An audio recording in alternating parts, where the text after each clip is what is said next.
Good evening, good evening, good evening. Hello, how are you all?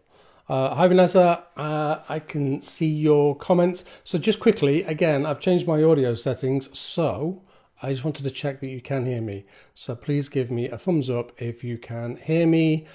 There is a there is such a lag on here of about 45 seconds actually from where I record to you hearing it. So please let me know if you can all hear. Hi Bobby. Hi Amanda. I see Helen's on as well. Helen, I've got a new series for you. Hi everybody that's watching and everybody that has tuned in. Can you hear me okay? Yeah? I think we are all good. So welcome to the Triple R sessions. Triple R sessions stand for, I always forget this. Why do I forget? The Triple R sessions stand for resource, reset and regulate.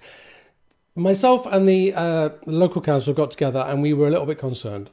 I can't lie to you, we were a little bit concerned that we were going to go into the winter and given the tough year that we've all had, that we were going to go into a darker time, a colder time without having the resources we need to regulate, to not only survive through winter, but, thrive. I want us to thrive through winter because, we can.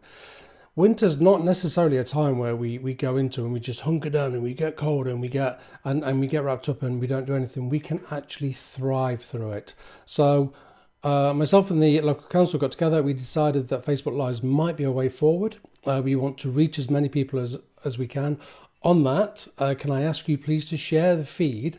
Now, the reason we share the feed is because it goes out. If you share the feed via your Facebook wall, then it goes out to more people, okay? And the more people we can hit, the better, because this is a free resource that we want to get out there as much as possible. Okay, the other thing that I want to say is ask questions.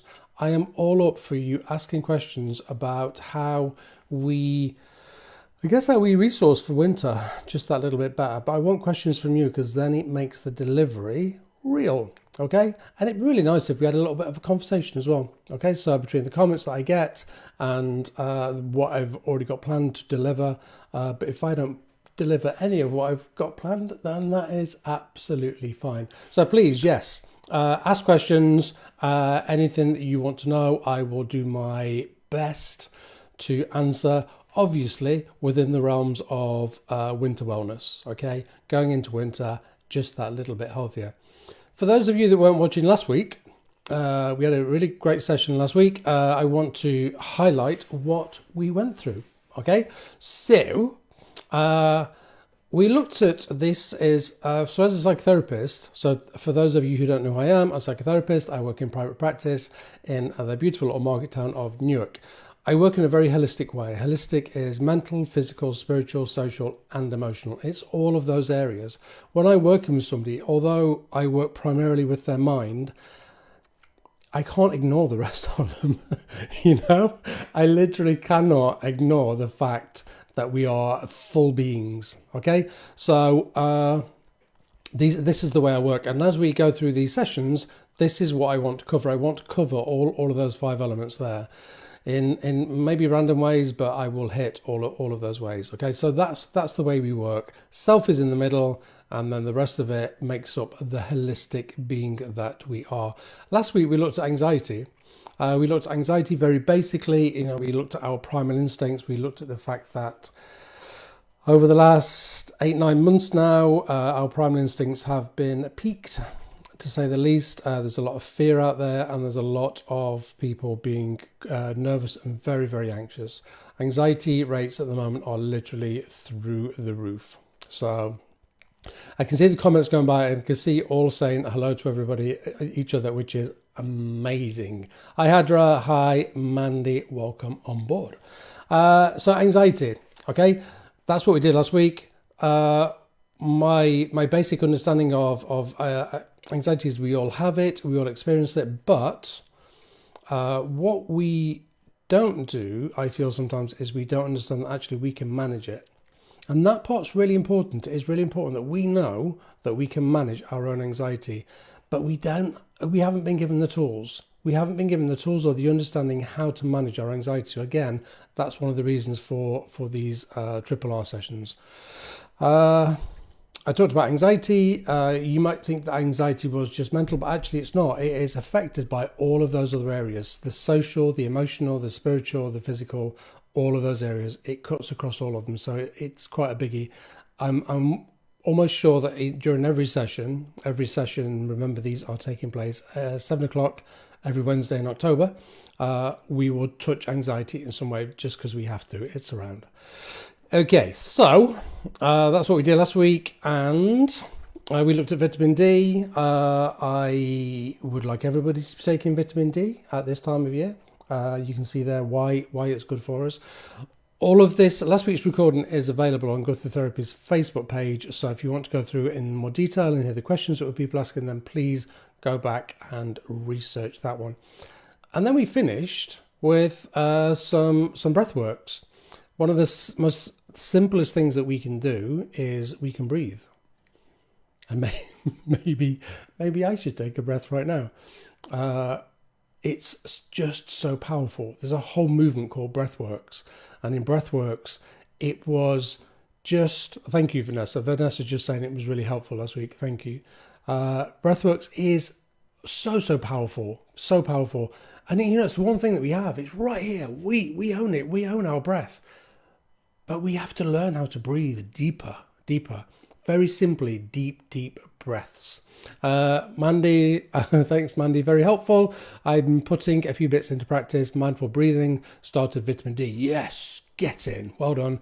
And cut caffeine. I have a cup of tea in my hand. It is caffeine-free tea because it is it's after 1 o'clock in the day. I wouldn't drink caffeine after 1 just because it affects me so much. So yeah, Breathworks. At the end of today's session, this evening sessions, we're going to do something called the butterfly hug. I'm going to teach you how to do the butterfly hug, which is another way of soothing our system. I sometimes like to refer to it. Okay, so where are we going to go now? Let's have a look. I wanted to ask you if... You ready for this question? I wanted to ask you if you have any unwanted behaviours or habits. There's your question. if anybody says no to that, well, because I know I do. Hadra has asked a question, so I'm going to go straight to that question whilst you think about the other question that I put on the screen. What is the best advice I can give to a teenager who suffers from anxiety and always feels negative? Hadra, I have to go back to Breathworks. Deep breathing, and when we talk about deep breathing, this is going to sound very very out there, but I ask people to deep breathe for 2 minutes every hour, all day long. 2 minutes, that's all I'm asking for, is 2 minutes every hour. It really gets hold of the anxiety. And the other thing to do, Hadra, about the feeling negative is ask the teenager to make lists of positives in their life. At first they'll really struggle with that. They'll really struggle to grasp hold of the positives, because if they have a very, very negative mindset, which will have come from, there will be reasons that's there. Do you know what I mean? We are not born with a negative mindset. So ask the teenager to write lists of. At first they will struggle, but they have to push through. They really, really do have to push through into finding the positives. And even if, when I think about positives, I do a lot on gratitude. When I think about positives, I think about the fact that I've got a roof over my head, the fact that I've got a little bit of food in the cupboard, the fact that I can have a hot drink. I have water in front of me as well. The fact that I have a little bit of money in the bank. I wake up breathing in the morning. Do you know what I mean? And a lot of people would look at that and go, why should we take for granted that we're allowed to breathe first thing in the morning? Where does that come from? Where does that expectation come from, that when we wake up breathing, that's an expectation? Because it's not. Because many people many people don't wake up breathing. Or don't wake up breathing. Don't wake up. Okay? So when I wake up breathing every morning, I'm like, yes, yes. I have another day in front of me, and I try to make the best of it. Somebody, Hannah has put, I had problems with grinding my teeth. You know, grinding your teeth Hannah, it's a sign of anxiety. Bobby's I backed that up by saying definitely clenching my teeth more these days. It's a sign of anxiety. And like I said earlier, anxiety is really, really peaked right now because of the impending doom that's out there. I said last week, please don't watch the news. Watch what you have to, but please, please don't watch the news, because it's just full of sensationalism and we don't need that. Grinding teeth is a sign of anxiety. I urge you to start deep breathing every hour for 2 minutes, as deep as you can possibly go without going too dizzy. Okay, so that's where the grinding teeth comes from. Okay, I'm looking at two screens here. So Angela's book can be very critical and hard on myself. You know, we do that. We can be very critical and hard on ourselves. It comes from our primal instincts. It comes from our primal instincts to want to be better, because if we're better, then we can survive. Nearly everything that we experience goes back to our primal instincts. It's all of the baseline for all of this is survival.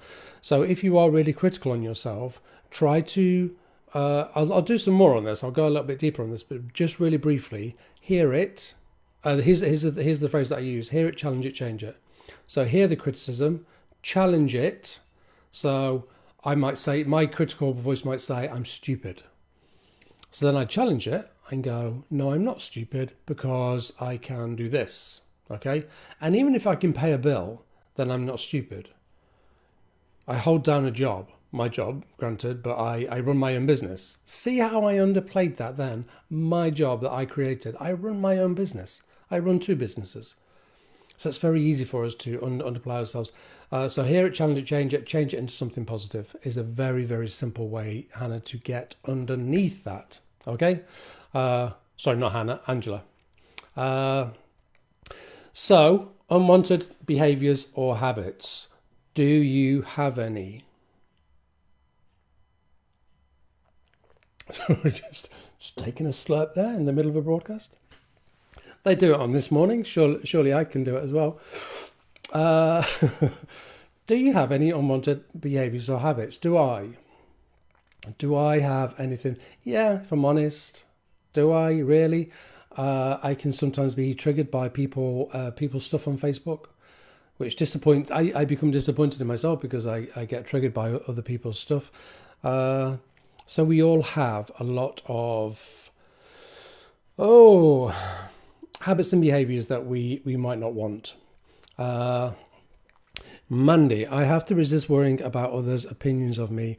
Natural carer that likes to please. Other people's opinions. Again, Monday, it comes from that primal instinct to survive. If you are better, if you are good enough, if you are one of the best, then your primal instinct thinks you're going to survive. So when we think about,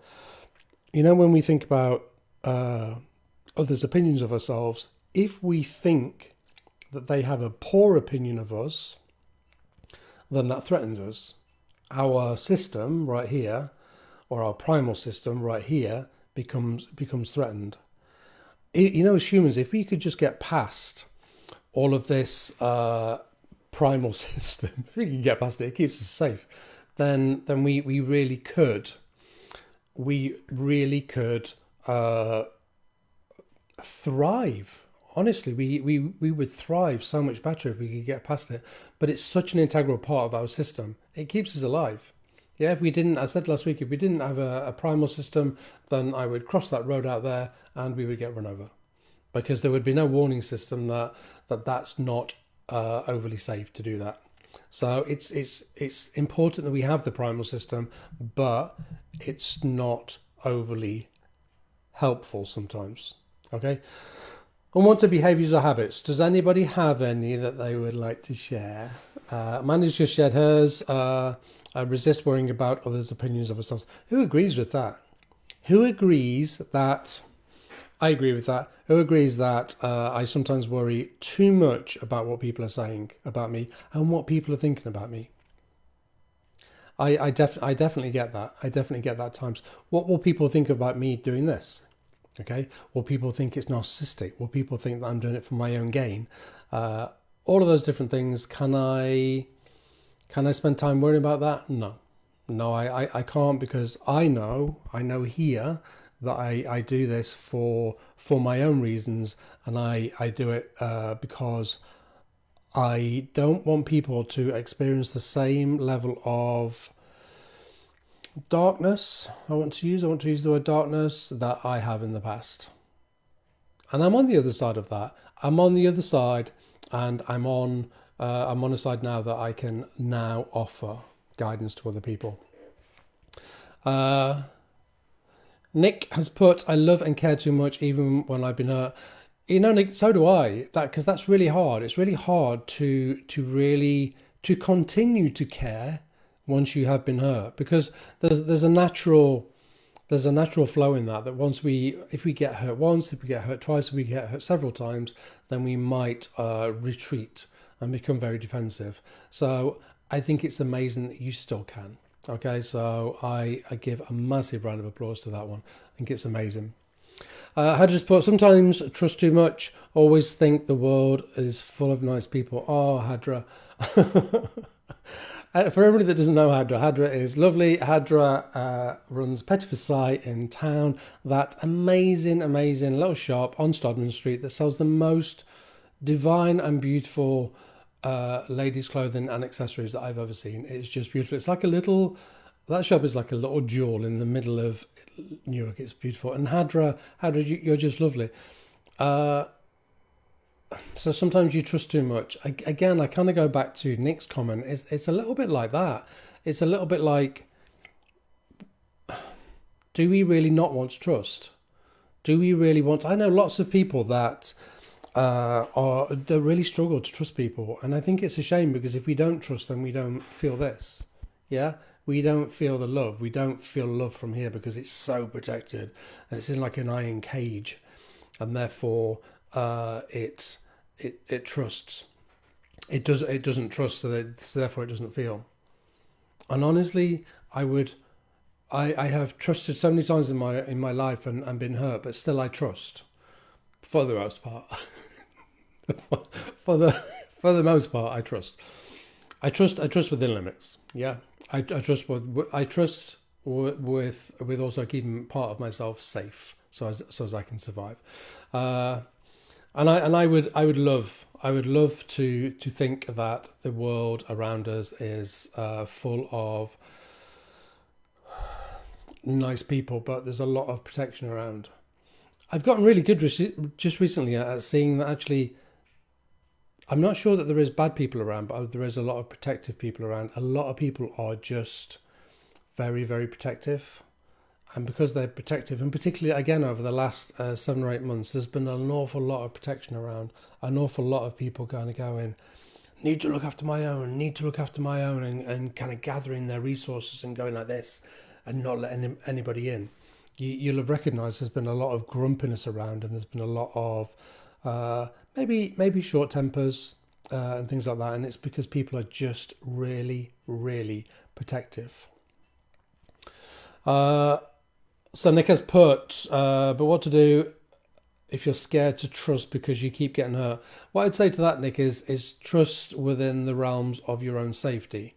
And by that I mean you have to work out how much you can trust and how much hurt you can take. And only you can do that. So are you going to trust openly and then get hurt massively? Probably not, because you're probably not going to survive that.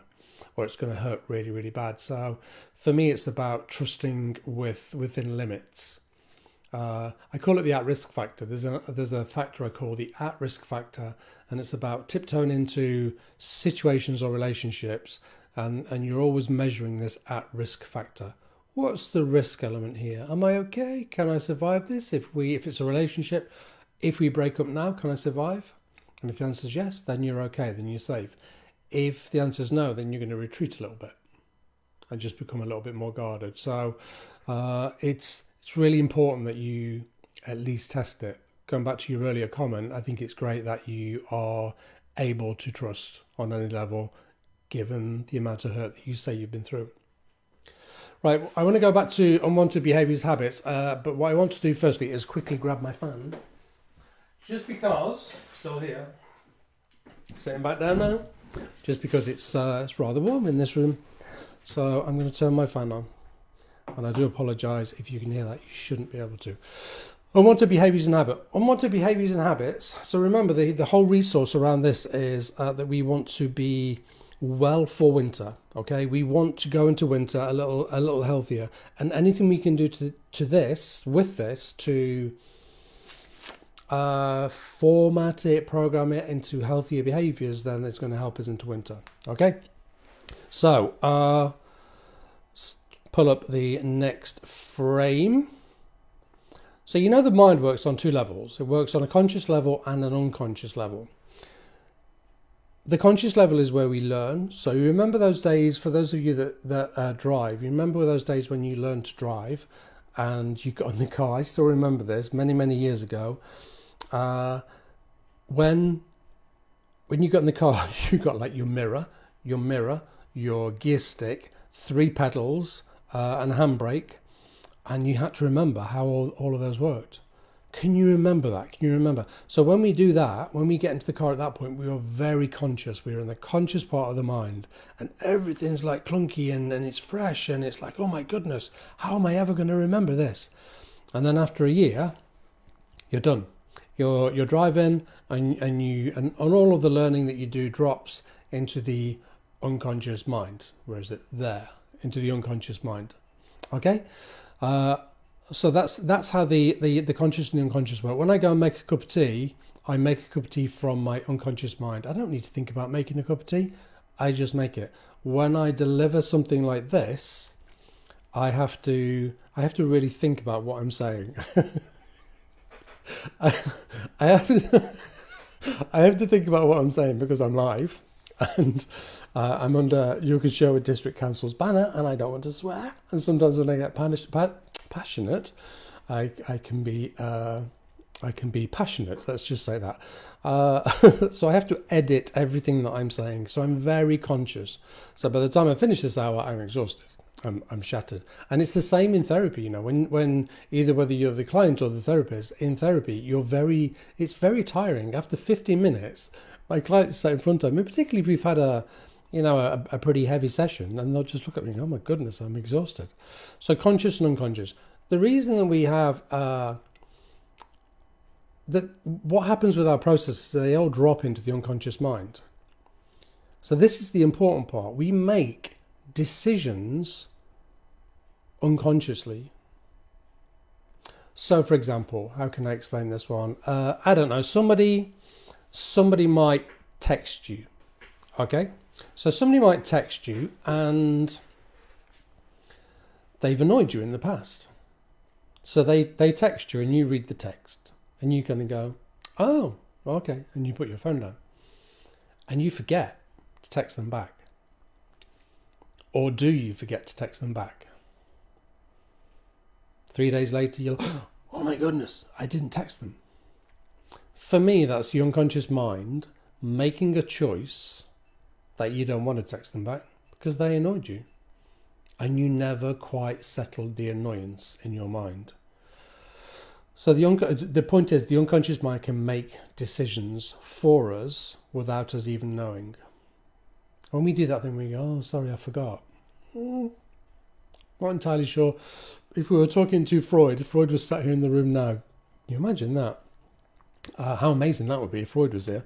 If Freud was in the room right now, then he would be definitely saying all of that comes from the unconscious mind, because that's what he massively believed in, and I do as well.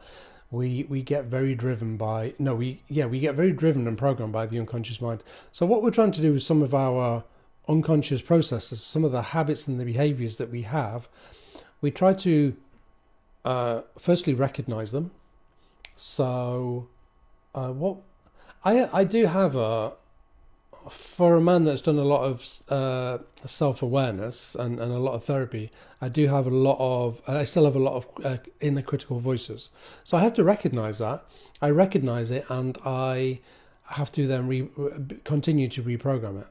Okay, but some of the habits that you've mentioned. So one of them earlier was caring too much and being too bothered about what people think. That will have come from somewhere. There will be a reason that that's there. Now, I'm not suggesting for a second that somebody would definitely go into therapy and find out why. You would only ever go into therapy, or you would only ever do the work and find out why if it was really bothering you. That's why you would. That's why you would either go into therapy, or you would work with somebody to find out why that inner critical voice really bothers you, and do you want to know where it comes from. And the reason it might bother you is because it may be hampering your career progress, or it may be hampering your relationship progress. So then you might want to look at it and go, actually, I do. I really do want to understand it. Remember, if you've got any questions, please fire the questions across, and I will do my best to answer them. What was on that next slide there? Oh yeah, I was going to ask you a question. So I have another question for you. So conscious mind versus unconscious mind. Give me percentages. Mandy can't answer this. Mandy's still in the room because I think you might remember. Conscious mind versus unconscious mind. What is the percentage, do you think, on a day-to-day basis? What percentage would you give? So this is a percentage that we use, conscious mind versus unconscious mind. What would you give to this? And what would you give to this? It's really hard working on a screen when you're going backwards. Okay? Conscious mind, unconscious mind, what percentages would you give them? I have some questions that people have messaged me privately about. So the first one is, how can I keep my immune system up? We touched on this last week. We keep our immune system up during the winter by firstly taking vitamin D. For anybody that knows me, I bang on about vitamin D all the time. It is really powerful. It is like a tiny tablet or spray or drop of sunshine. I can't urge you enough to take vitamin D. It's so important. Try to eat healthily. Try to stay away from alcohol and caffeine. I'm going to group this lot together. So I've got some answers coming in, which is brilliant.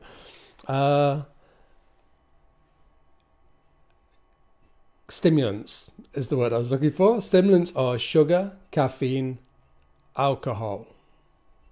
They're my three main stimulants, okay? And I want you to not avoid them completely, because that would be really hard, but just keep them to a minimum, because each one of those is going to have an effect on your immune system.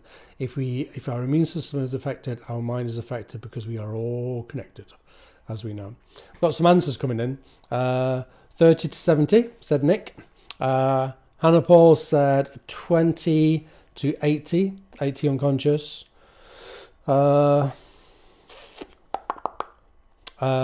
Jules Austin has put exercise. I was just about to say, with the immune system, also exercise. Exercise is really important. And you remember, when we look at exercise, I'm not talking about going to the gym and doing an amazing workout with really heavy weights and all of that. I'm talking about getting outside and walking. Exercise is defined. I always remember years ago when I did my exercise qualifications, my training qualifications, because I was a trainer at one point. Exercise was defined as anything that takes you above your normal range of movements. So if I sit here all day and then I go out there and walk for 30 minutes, then that takes me above what I would normally do. Hadra has put 70 conscious, 30 unconscious. Did you get those the right way around, Hadra? So I'm going to put you out of your misery, and I'm going to tell you. So let me just recap on the immune system. Vitamin D, healthy foods as much as you can, stay away from stimulants as much as you can, and get some exercise. Get out there and get moving. Keep it simple, you know. I want to do something one week on black and white thinking. We tend to go from this place of here to here. Where here we're eating loads of stimulants and we're not exercising and we're really bad, and then we go, right, from tomorrow everything's going to be good. No, just make little changes. Make little changes, make them accessible, and make them workable for you.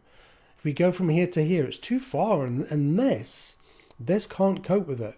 It can't cope with that much change. Doesn't like that much change. I'm going to put you out your misery. The answer actually is, where is it? It's that one. The answer is, I think you're going to be really shocked at this, because I remember when I learned this, I was really shocked. Unconscious mind is, we have spent about 94% of the day in our unconscious mind. 94%. 94% in automatic programming. That's what that means. 94%. I always wonder with this figure, and I have no answer on this, but I always wonder with this figure what that might have been 100 years ago. My guess is, and this is only a guess, I have no theory on this whatsoever, that when 100 years ago lives would have been slower and not as busy as they are now, my guess is that it would have been less, that we may have spent between, I don't know, let's say 70 and 80% of the day in the unconscious mind. So remember, the unconscious mind is responsible for all of our choices and decisions unless we make them a conscious decision. So do I have a set menu that I might grab for every day in terms of what I'm going to eat? I looked at the screen through me then because it vanished. Do I have? Yeah, I do. I tend to buy the same stuff, and because I keep it really simple. But then, if I want something special, right? If I want something special, then I might go to Doncaster's and have a nice pie. But I have to think about that. And I've just said that because I've noticed that Rachel's online. Hi, Rachel. I might go to Doncaster's for a pie because their pies are really nice. So I have to think about it. That's the difference between unconscious and conscious. Unconscious, I would go for one of my staples. Consciously, I would think about what I want to do. Like I said a few minutes ago, when I'm doing this, I'm having to think really, really consciously. I'm having to really consider everything that I'm saying. When you see my eyes dart about, that's me thinking and scanning for words, because I have to be careful whilst I'm doing this live under the council's banner. It's really important that we recognise what's happening in our unconscious minds. How do we do that? We look at the choices we make. Yeah, we look at the choices that we make every day. Do you have a habit, for example, that you get up every morning and you make yourself a coffee, and then you sit and read the newspaper or flick through your phone, and do you then make yourself another coffee without even thinking about it? Automatic choices. Automatic. Mandy's put, I was shocked and the more stressful and the more... I can't read that.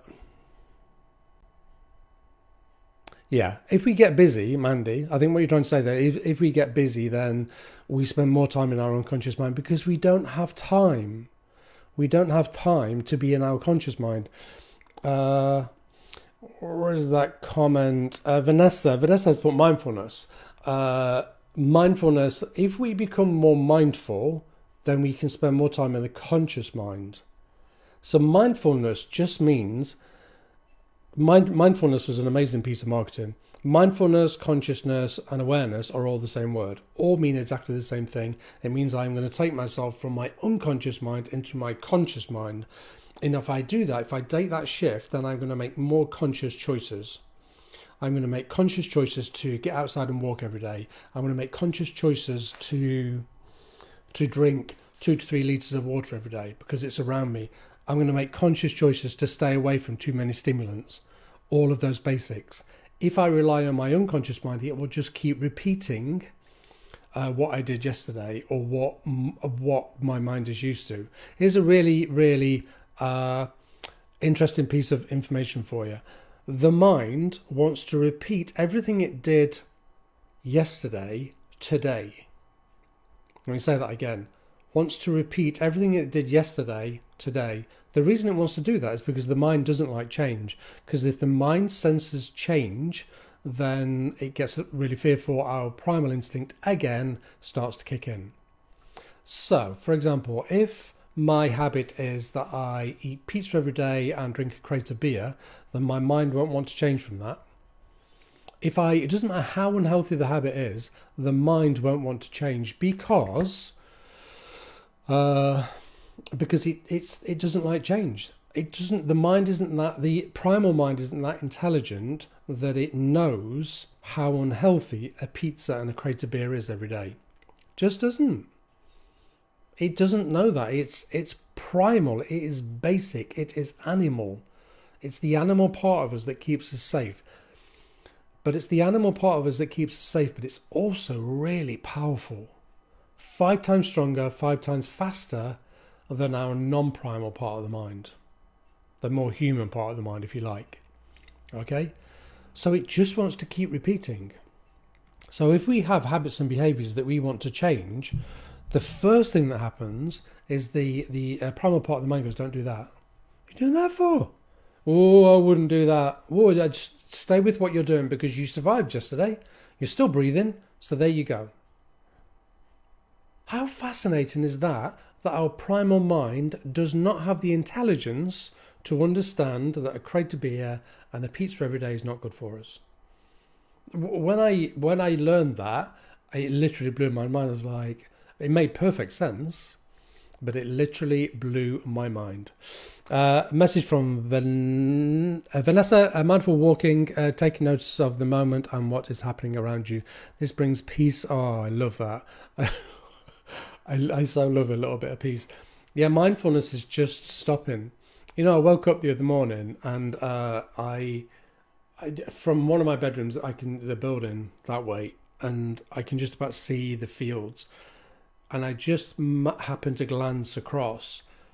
Was it Monday, Tuesday? And there was the most incredible sunrise I've ever seen, literally. And I threw on some clothes, and I wanted to go racing down the street to try and capture a picture of it because I love taking a picture. And it, sunrises and sunsets move very quickly, and it moved. Oh, the colours were just astounding. But many people would have seen that and not even noticed. Not even recognized what was actually happening there. So that's mindfulness. And if we can be more mindful or more conscious or more aware, then we slow this system down and we stop with the automatic behaviors. Because it's the automatic behaviors that are really, really unhelpful to us. So we have to slow down. We have to become more mindful. We have to become more peaceful for us to get into our system to recognize the choices that we make. I saw a quote the other day, and the quote said, let me see if I can remember, a mistake made more than once is a decision, which I kind of liked, but then I changed it to a mistake made more than once is a choice. But here's the thing, given what we're talking about now and given what I've just said, is that just the primal mind trying to keep us to the same? No, just do the same. Just do the same. It's easier. Just do the same. It's way easier just to do that. Is that the case? We have to become more conscious to make better choices. And the tiny choices that we make, whether I'm going to have a cup of tea at this time of night, or I'm going to have a gin and tonic, or what I'm going to have for my tea, or whether I've done my exercise today. All of those things are really important. But when we become fast, in the fast-paced world that we live in right now, we rely on the unconscious mind to keep us going. And in the unconscious mind will be a lot of really, really unhelpful and unhealthy behaviors. So maybe over the next week, spend some time trying to get underneath of those and trying to change one or two of them. Here's what I say to people that want to change some of those habits. Just one or two, because that's all the mind can take, honestly. When I say to a client, this has happened so many times. I've sat with a client And then I say, right, we're going to do some deep breathing. And then we set it up, and I can see on their face that they're not comfortable. And I say, tell me what you're thinking. And they're like, And then I go, can I guess what you're thinking? They go, yeah. And then I guess that there's a little voice in their mind going, don't do it. Don't do it. He's rubbish. He has no idea what he's talking about. Don't do it. And then they go, yeah, that's exactly what my mind's saying. I'm like, yeah, I get that. I completely get that. That's your primal mind going, don't do it. Don't do the deep breathing. You know how to breathe. This idiot, me, this idiot has no idea what he's talking about. He's probably trying to take you down. So that's what the primal mind will do. It would talk to us and say, no, do the deep breathing, because the primal mind isn't that intelligent that it knows that deep breathing is actually really, really good for us. I like that. Amanda Wilson, what I call bunny hops. When talking about working on small changes, it's got to be bunny hops. I like that. I like that, Amanda. But bunny hops is really bunny hops. I refer to it as baby steps sometimes. Baby steps, because it has to be small and achievable. If I say, for example, that by that in 4 weeks' time I'm going to have a ripped six pack. It's never going to happen. That I'm setting myself up for a fail. I'm setting myself up for a fail, and if I fail, then I just become really, really demotivated. So small, achievable goals is what helps us. There was something else then I wanted to pick up on screen. Become more conscious to make better choices, like that. Thanks, Bobby. We just do. We have to become more and more conscious to make better choices, to understand the choices we make. How many times have you... We have a cupboard in our kitchen that is, it's not full of rubbish because there's not a lot of rubbish in the house, but it's full of snacky things, full of healthy snacks. How many times have you walked to that cupboard and taken something out the cupboard, not my cupboard, but your cupboard, your equivalent. How many times have you done that and just eaten it?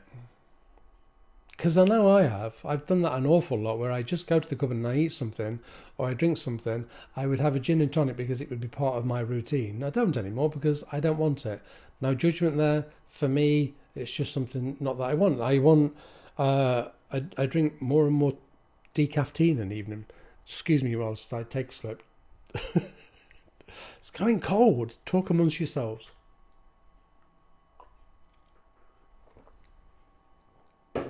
Done. Thank you for allowing me to do that. So we have to become more mindful and we have to become more conscious. 94% of our day is spent in our unconscious mind, making unconscious choices and decisions and carrying out sometimes unwanted habits and behaviours. It's not healthy. It is just not healthy for us. The other thing to consider there is the dynamic that you can have with another person. Because also that becomes a little bit unconscious and automated. So the conversations that you have between yourself and a loved one, consider those as well. And it's really interesting when a person grows and changes and becomes more emotionally astute, then it's really interesting how then the dynamic can stay the same, because one half of that couple stay the same, and actually it takes two people to be on board for those changes to happen. So consider that as well. So even though you might be making better choices, the people around you might not, and that's fine. That's fine as long as you can negotiate that and navigate that. That's absolutely fine. Because I don't know, let's say you have a group of friends and you always go out and you always have a skin full of whatever, and then you go, actually I don't want to do this anymore, I'm a little bit past this. Have that conversation with them, because if not, there is an expectation that you will do the same as you've always done. So maybe have that conversation with them, but please become more conscious and stop relying on the unconscious mind to make decisions for you, because it's just not healthy for us. Does anybody have any questions as we enter into our last 15 minutes of this live? Oh, Hadra. Oh, Hadra, you're good, you are. That's giving me a line. Sometimes it's so easy to blame others for our wrong choices. Oh, Hadra. I had such a long conversation with somebody about this today. It's when we blame others, we disempower ourselves. Think about that for a second. When we blame others, we disempower ourselves. Here's the example I use on that. So I'm walking down the street and some guy walks up and slaps me across the face really hard. I'm shocked, I'm hurt, I'm confused, I'm angry also. All of these emotions are automatic. They just race through my system and present me with all of these emotions. That's fine. We can't stop that part, and nor do we want to stop that part. So I'm angry, I'm confused, I'm hurt, I'm all of these things. The guy that slapped me has gone. He's away. He's getting on with his life and he's absolutely away. So I spend, 30 minutes going, oh my goodness, what happened? What? Looking through it, analysing it, trying to work out what happened. But then, I get a choice. And I love the word choice. It's literally one of my favourite words ever. I get a choice as to whether I move on or whether I continue to be angry and hurt and confused by somebody else's actions. If I continue to be angry and hurt and confused, then I'm making a choice to carry that rubbish around with me. The guy that did it has sailed into the sunset. The guy that did it is absolutely fine. No problems whatsoever, just getting on with it. So the automatic presentation of emotions is absolutely fine. My system was attacked, I was attacked, and then there was a reaction to that. But I then get a choice after that as to whether I move away from that and let it go. And it took me years and years and years to learn that concept, that actually nobody can make me angry. Nobody can make me sad. Nobody can hurt me. I allow them to be that. I allow myself to be any of those. I have to allow myself to be angry and hurt. So somebody can walk into my life and go, oh my God, you're a right idiot, you are, and you're really stupid, and you don't know what you're talking about, and you're an absolute idiot. And I can choose to take that on board and get really angry and hurt by it. That would feel quite hurtful, I think. Or I can choose to go, okay, I respect your views and I respect your thoughts, but actually, I don't think I am. And see the difference there. The difference is I get to be in charge of all of this. I have no desire to be in charge of anything in my world apart from this system, this mind, and this body. So, Hadri, you're dead right. It is easy to blame others for our wrong choices, but it doesn't serve as well. We literally disempower ourselves because we give them the power, because they walk away and they have the power because they still have control over our emotions. They still are like this, even though they've sailed off into the sunset. So please don't blame others, turn it back and work out what you can do about it. It's one of the most powerful things that you can do. Okay? I said earlier at the beginning of the session that I wanted to do something called the butterfly hug. So last week we did deep breathing. So the deep breathing and the butterfly hug are ways of soothing your nervous system. So because of the last year, because of the last 8 months, our nervous systems are a little bit like this, a little bit tense, and we are doing all we can to soothe the nervous system. Okay. So a butterfly hug is, move my mic away a little bit, we grab ourselves like this, grip onto the upper arm, and we gently tap really, really slowly. This comes from the stable of EMDR, eye movement, desensitization and reprogramming, which is a really powerful piece of learning I did earlier on this year, actually, just before lockdown.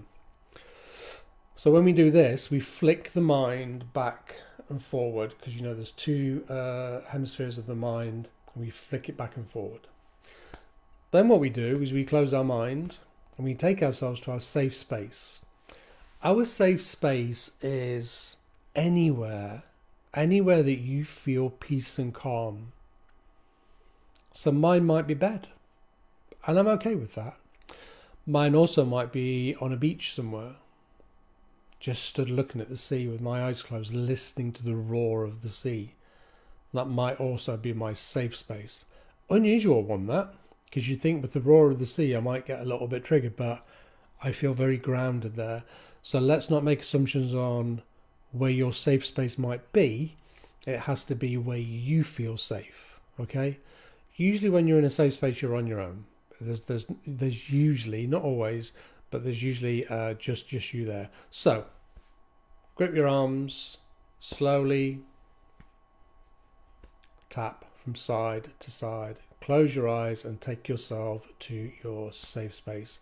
So we do that if we are starting to feel just a little bit anxious. The other thing about anxiety is, I didn't mention earlier, and being busy, is sometimes we don't recognize our anxiety because we're so busy. Yeah, if we're really busy and we're racing around, we're sorting the kids out, and we're doing our jobs, and we're cooking tea, and we're doing the washing, and oh my goodness, everything that we are doing, then we don't recognize how this is feeling. And actually we might be feeling anxious, and we might have no awareness of it whatsoever. So that's the other reason it's important that we could become as conscious as possible. Lovely Julie has put, I go cycling. Again, it just, when you do that outburst of exercise like that, for me, it kind of resets the system. It certainly resets my system. A good bit of exercise, whether it's a good walk or being out or going to the gym, it resets my system. And it kind of makes me tired, so as my mind calms down a little bit, so I remove some of the energy from it. Okay, so that is that's a butterfly hug right there. Grip your arms, gentle tap from side to side, nice and slowly, and take yourself to your safe space. Okay, you can even combine that with deep breathing. So if you do this, then do some deep breathing as well. Even that would work. All of that would calm the system down. I absolutely insist that we are in charge of our own anxiety. We have to be in charge of it. I'm not against medication, but please try first to manage your own anxiety. Rachel has put dog walking, preferably on a beach. Oh yes, love dog walking on a beach. Although my little Tia doesn't like the beach quite so much because she's little and she gets covered in sand. Vanessa's put, I love being in the garden. I love the garden, greenery, just being out in nature. I always say to people that we are part animal, and although we have developed these really beautiful, sophisticated boxes that we live in, we actually belong out there, and that's where we will feel most at home. I think we spend more time indoors than we do outdoors, so the body, the part of our system hankers after being outside. Okay, so that's why being in the garden, being on a beach, being in a forest bathing as they call it, is really powerful to us. Hannah Paul has put dog walking in the woods with the sunshine. I can't show. I was walking in the woods the other day. Sherwood Pines, for everyone that's local, is so beautiful, such a beautiful set of woods. And I was walking there on Sunday, and I just kept taking pictures of that very view, Hannah, of walking through and dappled sunlight coming through. It was just absolutely divine. So I love all of those. So that's it. I'm gonna sign off in a minute. I will be back next Wednesday at 7:00. Mandy's put, my mind's safe space is always a cove in Yorkshire by the sea. My mind often goes there. Oh wow. a cove in Yorkshire. I told you, I think, Mandy, you know where I was recently. I was up at Staithes, but I love Runswick Bay. That's also a beautiful little bay. But Staithes, if you go to Staithes, go to the other side of the harbour, and I didn't realise this, then you walk out and it's just like rocks, and the most again, I took loads of pictures, the most beautiful scenery ever. Absolutely stunning. So all of those things help calm the system. We can't be on a beach every day. We know that. We've got work to do. But we can deep breathe and we can do the butterfly hug. Okay? I'll be back next week at 7 o'clock. Please feel free to share this with your friends if you thought it was a good resource. Myself and you can share with District Council. Just want everybody to go into winter a little bit healthier. That's all. Okay? Thank you, Hannah. I will see you all next week. Okay, have a great week. As I always say, please be kind to yourself and be kind to everybody around you, and lots of love to everybody. Okay, take care everybody. Bye.